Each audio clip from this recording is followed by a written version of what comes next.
Hello everyone, how are you doing? Satiel here and welcome back with another quick tutorial.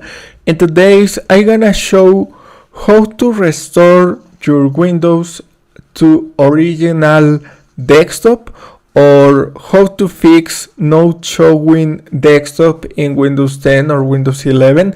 This is a preview of tablet mode.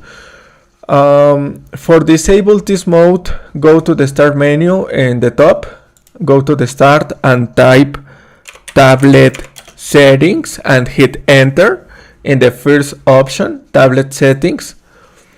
In this window, select this option, change additional tablet settings, is one text in blue.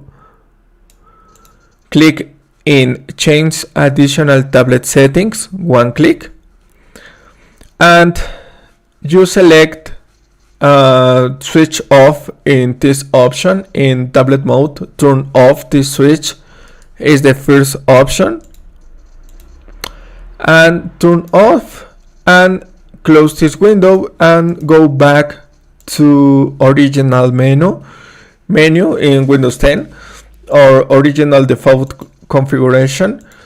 Thanks for watching. Don't forget to subscribe and see you in the next tutorial. Goodbye.